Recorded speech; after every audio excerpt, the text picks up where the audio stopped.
Excited that you guys are going to be heading out on the road for this tour. I was just wondering if you could start off by telling us a little bit about how excited you guys are about being able to head back out on the road after what the last 12 months has been like. Yeah, man, we're pumped. We did our first couple of shows of the tour last weekend. We played at Cobra in Sydney and Thrashville, and it was amazing. It was so much fun, and yeah, that got us really keyed up to jump in the van again, and yeah, it's definitely exciting. It's been too long for sure. What was that like getting back on stage after 12 months away from it?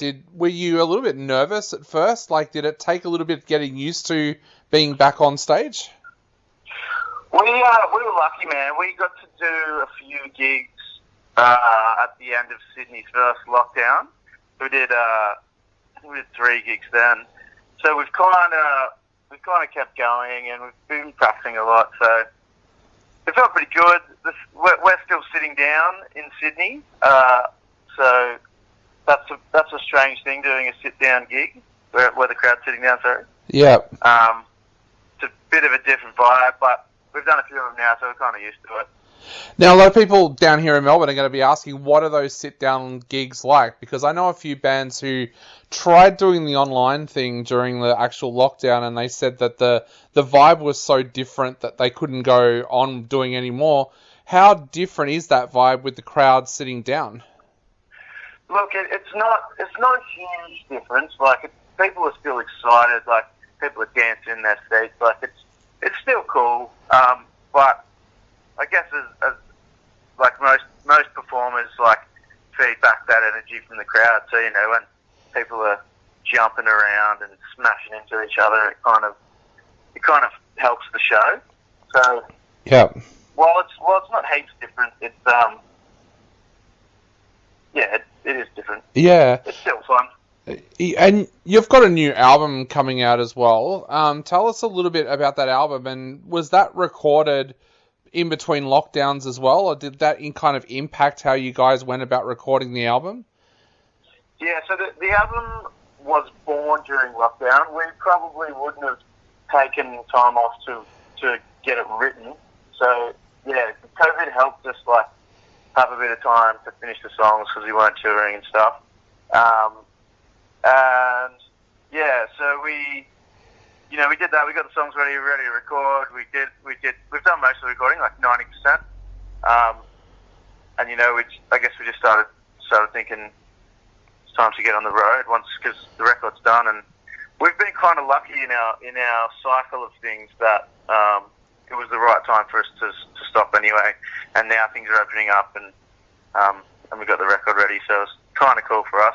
Yeah. But yeah, we recorded that record with the same guy we did the first record with. That's Nick Franklin. And it was, yeah, similar process. We did the drums in our rehearsal studio this time, which was fun. Yeah, we're excited to drop it, man. Yeah. What is it that you like about working with Nick? As you said, this is the second time you guys have worked with him. What do you enjoy about working with him? Well, to start off with, he's just really good person to be around, which is handy when you got to spend, a week of full time with someone. But he's got a great ear. He's a mastering engineer and a record producer and a mixing engineer and stuff. So he kind of takes you from start of the process all the way to the end till it's mastered, which I think is really nice.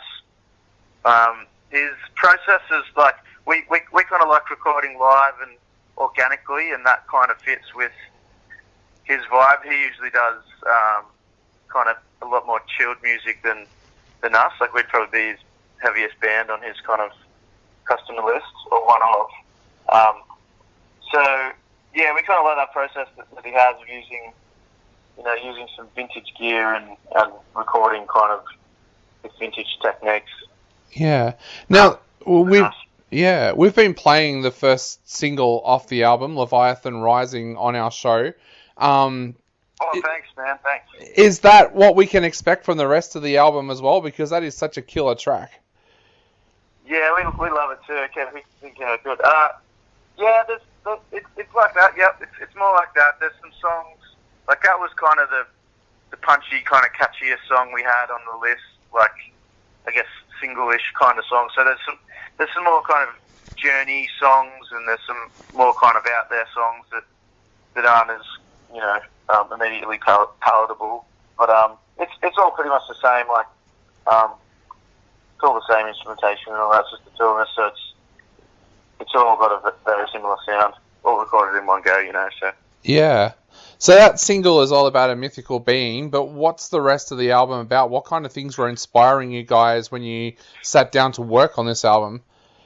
Yeah, so we on the first record we attempted bringing out a comic book with the record, but the comic book was made after we made the song. So the comic book kind of doesn't read as an actual comic book. It's just like some pictures with our song lyrics in it. So the second one, we're working with Gleno, the guy who drew that first comic, to create an actual concept that we could write an actual comic book about and have the songs to kind of go with that. So yeah, all the lyrics are based on this story that we've created with Gleno, and it's, you know, it's just a big sci-fi alien takeover, reptilian conspiracy thing. It's really fun. So we just, you know, we use that story to write the lyrics, and I've never done anything like that before. And it was pretty fun. Yeah. Now, you're talking to someone here who spends way too much money at Minotaur and King's Comics.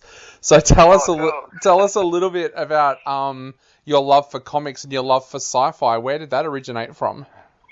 I mean, to be honest, I'm not a huge comic buff or anything. I like sci-fi films and you know, I dig all that stuff, but it's all coming about, like, because of Gleno. You know, we named the band ASTRODEATH because it was kind of like I don't know why. We were just actually throwing words together and seeing what sounded cool.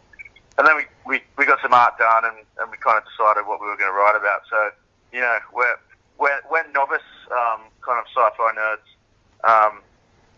So we really work with Gleno to kind of get that concept down and that kind of thing. He's always sending us cool movies and books to read and all that kind of jazz. Awesome. But yeah, so it's come from him. Yeah, I got to give him credit. He's kind of the driving force behind the story.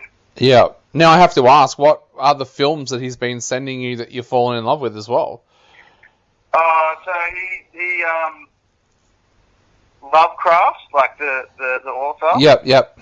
Doing a bit of reading and that kind of stuff. He sends us like kooky conspiracy stuff and just all kinds of shit. Yeah. Soylent Green is kind of a reference. Yep. The Thing.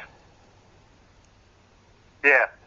Heaps of shit. Just, you know, it's constant. Yeah. Lots of stuff. And they're all great movies too. And the video clip for Leviathan Rising, I understand you guys ended up having to record that in a room on a 40-degree day that was like a sauna. Is that right? Yeah, bro. It was super hot. Yeah, it was fun. Luckily, we weren't in there for too long. We really wanted to. We didn't have much time at all to create the clip, so we chose a really easy, quick idea, and our buddy Mitch shot it on his iPhone.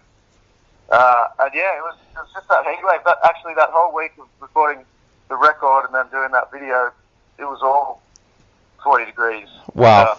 Yeah. Well, man, I guess the big question